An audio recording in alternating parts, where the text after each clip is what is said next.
તો આ પ્રાણ મને ઉપહાર લાગતા હતા, અને જ્યારે પ્રભુ આપ મારી સામે નથી તો આ પ્રાણ પર મને બોજની જેમ લાગી રહ્યા છે.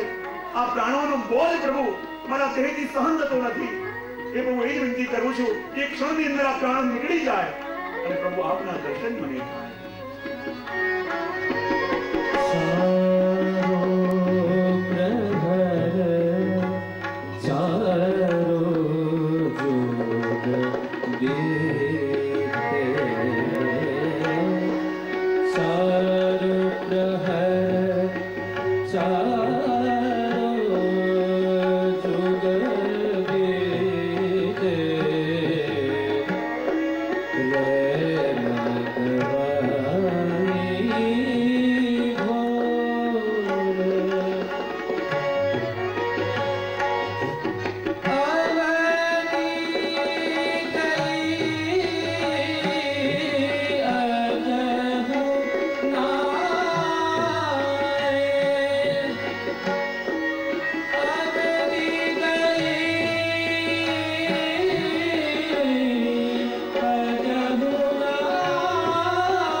દુર્ભાગ્ય મારું આવ્યું કે પ્રભુ આપને છોડીને મારે દૂર જવું પડ્યું. હે પ્રભુ, જો તો ખરા આ જન્મ વીતી રહ્યું છે, જીવનની પ્રત્યેક ક્ષણ વીતી રહી છે, પણ મનમાં એ જ તાપ છે કે પ્રભુ આપનાથી સ્નેહ તો કર્યો, પણ પ્રભુ એ હું ભૂલી ગયો કે આ દુનિયાની અંદર સ્નેહ કરવા વાળા બે પ્રકારના અને બંને સ્નેહ કરવા વાળા દુર્ભાગ્ય કહેવાય. એક તો એ સ્નેહ કરવા વાળા જેને આપણે સ્નેહ કરીએ પણ સામે વાળો આપણા સ્નેહને જાણી શકતો ન હોય, અને બીજો એ કે કોઈ એવાથી પ્રેમ થઈ જાય કે જે દુર્લભ હોય, જે ક્યારે મળી ન શકે, જેને ક્યારે પામી ન શકાય. અને પ્રભુ એવી દશા મારી છે, મારો પણ પ્રેમ થયો છે, પણ એવા દુર્લભથી છે કે જેને પામવું એની કૃપા વિના સંભવ નથી. જ્યાં સુધી પ્રભુ એની કૃપા આપની હતી, હું આપના સાનિધ્યમાં હતો, અને પ્રભુ જુઓ મારા કર્મોને કારણે આપનાથી દૂર છું. હે પ્રભુ, આ જગતમાં લોકો કહે છે કે કૃષ્ણને પ્રેમ કરીએ તો સુખ મળે, કૃષ્ણને પ્રેમ કરીએ તો આનંદ મળે, કૃષ્ણથી પ્રેમ કરીએ તો સદા આનંદ રહે. અને પ્રભુ એ દુનિયાનું માની હું પણ પ્રભુ આપનાથી પ્રેમ કરી બેઠો, અને પ્રેમ કર્યાની આ સજા મને મળી રહી છે કે પલ પલ પ્રભુ આપના માટે તડપી રહ્યો છું, પલ પલ પ્રભુ આપના દર્શન વિના મરી રહ્યો છું, પલ પલ પ્રભુ આપના વિયોગમાં તડપી રહ્યો છું. लोग कहे कि कृष्ण થી પ્રેમ કરો તો સદા આનંદમાં રહેશો, પણ પ્રભુ એ જ કૃષ્ણથી મેં પ્રેમ કર્યો, પણ હું દુનિયાના નિયમને ભૂલી ગયો કે દુનિયામાં પ્રેમ કરીને કોને સુખ મળ્યું છે, તે મને સુખ મળ્યું. આ દુનિયામાં જેણે જેણે પણ પ્રેમ કર્યું છે એની આંખમાં આંસુ આવ્યા છે, એને તડપવું પડ્યું છે, એને મરવું પડ્યું છે. એ પ્રભુ આ દુનિયામાં પ્રેમ કરીને કોને સુખ મળ્યું છે તે અમને સુખ મળે. પેલા પતંગાએ પ્રીત કરી દીપક સાથે અને માનતો હતો કે આ દીપક મારો પ્રેમી છે, અને જ્યોત જોઈને એને લાગતું કે આ મારું આમંત્રણ મને કરે છે. એ દીપકના પ્રકાશમાં એને લાગતું કે આ મારું સર્વધન છે, મારું સર્વનિધિ છે, અને ઉપર ઉપર એ પતંગો મંડરાતો રહેતો. વિચાર આવ્યો કે જે મને આટલો પ્રેમ કરે છે, જે મારા માટે બળે છે, જે મને પ્રકાશ આપે છે, એકવાર એનો સ્પર્શ કરીને તો જોઉં. અને પોતાના પ્રિયને, પોતાના પ્રેમીને જ્યારે સ્પર્શ કરવા માટે પતંગો દીપકની પાસ આવ્યો, અને જેનાથી પ્રેમ કર્યો એ દીપકની જ્યોતે એ પતંગાને બાળી નાખ્યો. આ તો થાય છે પ્રેમ કરવા વાળાનું. પ્રભુ આપનાથી પ્રેમ કર્યો, અને જુઓ આજે એ જ આપના વિયોગની અંદર તડપી રહ્યા છીએ. પ્રભુ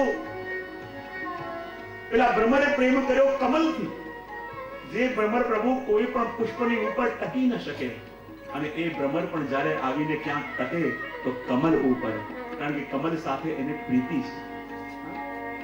અને જ્યારે સાયંકાલની અંદર એ કમલ ઉપર બેસી એના રસનું પાન કરતો હોય અને એ વખતે સૂર્ય આથમે અને કમલની પાંખડીઓ ભીડાઈ જાય. પણ જો પ્રભુ, જે ભ્રમરની પાસે એટલી શક્તિ છે કે વાંસ કાપીને અંદર પોતાનું ઘર બનાવે, પણ એ જ કમલની કોમલ કોમલ પાંખડીઓની વચ્ચે જ્યારે ભીડાઈ જાય તો એ ભ્રમર જે વાંસ કાપી શકે, કમલની કોમલ કોમલ પાંખડીઓ કાપી શકતો નથી, કારણ કે એને પ્રેમ છે. અને પ્રેમના આગળ બલવાનમાં બલવાન માણસ પણ પરાધીન થઈ જાય, પ્રતીક્ષા કરતો રહે કે ના, જો આને હું કાપ્યો તો આની પાંખડીઓને પીડા થશે, અને આની સાથે તો મારી પ્રીતિ છે, જો આને પીડા થશે તો હું સહન નહીં કરી શકું. જલ્દી સવાર પડે, સૂર્ય ઉગે, આ કમલ ખીલે અને હું બહાર નીકળું. એમ પ્રતીક્ષા અને પ્રતીક્ષામાં એ ભ્રમર આખી રાત બેઠો રહ્યો. જલ્દી સવાર થાય, જલ્દી સવાર થાય, અને જ્યાં સવાર થઈ એક મદમસ્ત ગજરાજ ત્યાં આવ્યો અને એ જ કમલને પોતાની સૂંઢમાં લપેટી નીચે પછાડ્યું અને પોતાના પગથી મસળી નાખ્યું. કોણ સુખ થયું છે, કોને આનંદ થયો છે પ્રેમ કરીને, જે આપણને થાય. એ જ વાત અહીંયા કરી રહ્યા છે માધવાનંદજી કે અમે પણ પ્રેમ કરી છે કૃષ્ણ સાથે. અને આ કૃષ્ણનો સ્વભાવ પણ કેવો છે, જે મન મૃગલા જેવું છે, એક સ્થાન પર ક્યારે પણ સ્થિર ન રહે. પણ આ શ્યામ સુંદર કેવા છે, મન મૃગ બેંધ્યો મોહન નયન બાનસો. જ્યારે કોઈ શિકારી કોઈ હરણનો શિકાર કરવા માટે વનમાં જાય અને સુંદર સુંદર બાંસરી બજાવે, જ્યાં સુંદર સુંદર બાંસરી બજાવે અને એ વખતે પેલા હરણ દોડતા દોડતા આવી જાય અને લાગે કે આ બાંસરી વગાડવા વાળો મને પ્રેમ કરે છે, મને સુખ આપવા માંગે છે. અને ઉભા ઉભા પેલા શિકારીના મુક્તિ વાગતી વેણું સાંભળવા લાગે, પણ એને ખબર નથી આ જે બંસી લઈને આવ્યો છે એના જ બીજા હાથમાં તીર કમાન પણ છે. અને જ્યાં બાંસરી સાંભળતા સાંભળતા એ મૃગલા પોતાના નેત્ર બંધ કરે અને ત્યાં જ શિકારી પોતાનું નિશાન સાધે અને એ જ તીરથી પેલા જ મૃગલાને બેંધી નાખે કે જે મૃગલો આની વેણું સાંભળવા માટે આવ્યો છે. અને એ વખતે મૃગલાને લાગે, જુઓ તો ખરા, જેનાથી પ્રીત કર્યું અને એનાથી ગવાયા, જેનાથી પ્રેમ કર્યો એનાથી જ ગવાયા. આંખમાંથી આંસુ આવી રહ્યા છે. જ્યારે એમનો શિષ્ય રાજા એમના દર્શન કરી રહ્યો છે, એ તાપ એટલો વધી ગયો છે કે રાજા પણ સહન કરી શકતો નથી. અને આગળ કહી રહ્યા છે,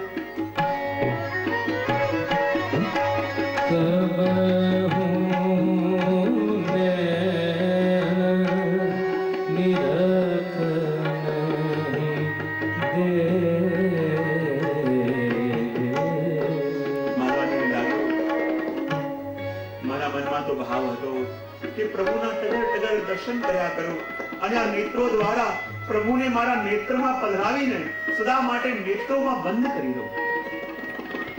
પ્રિયજન એમ વિચાર ન કરે કે મારા પ્રભુને હૃદયમાં પધરાવો. આ હૃદયમાં પધરાયા એ જ તો ભૂલ થઈ. હૃદયમાંથી નીકળીને ક્યારે ચાલ્યા ગયા ખબર પણ ન પડી. પ્રિયતમ કહે, પ્રિય કહે કે મારા પ્રિયતમને હું મારા હૃદયમાં ન પધરાવું. પિય તો હી નયનન હી મેં રાખું.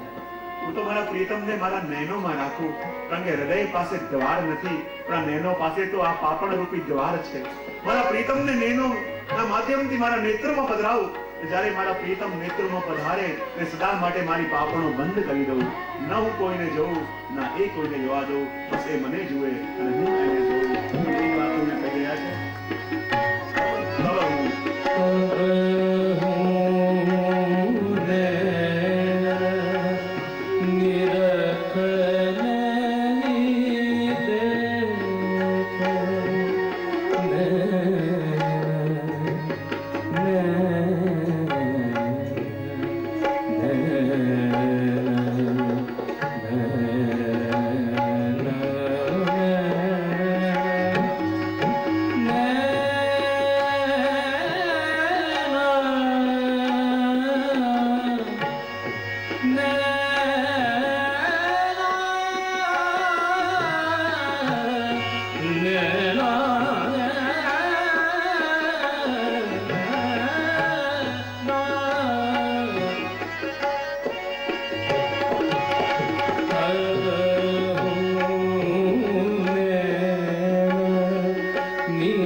जैसे चंद चकोर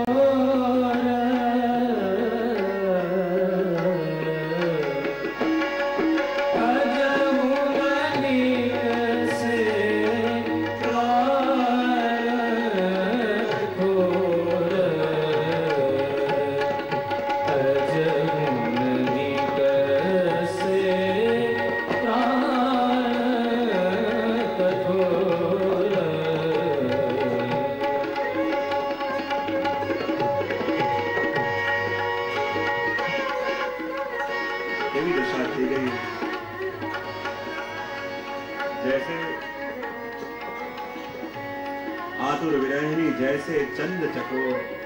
હે પ્રભુ, આપની દશા, આપના વિયોગની અંદર એવી દશા થઈ ગઈ છે, એવો વિરહ જાગ્યો છે કે જેવો વિરહ પેલા ચકોરને ચંદ્રમા માટે હોય, અને ચકોરને ચંદ્રમા માટે કેવો વિયોગ કે જે ચકોરે ચંદ્રમા સાથે પ્રીત કરી છે ને જાણે છે કે એવા દુર્લભ સાથે મારો પ્રેમ થયો છે કે જેને ક્યારે મળી ન શકાય, પણ એ તો મળવા માંગે છે, કારણ કે પ્રેમ કર્યો છે અને પોતાના પ્રિયને મળવા માટે ગમે તે કરવા પણ તૈયાર છે. તો કહે ચંદ્રને એમને તો ન મળી શકાય, પણ હું શું કરીને ચંદ્રને મળું? અને એમ ચંદ્રના વિયોગમાં જ્યારે ચકોર તપે અને ચંદ્રના વિયોગની અંદર એ ચકોર ગરમ ગરમ બળતા અંગારા ખાવા લાગે. બળતા અંગારા શા માટે ખાવા લાગે? એ વિચાર કરે, એમને એમ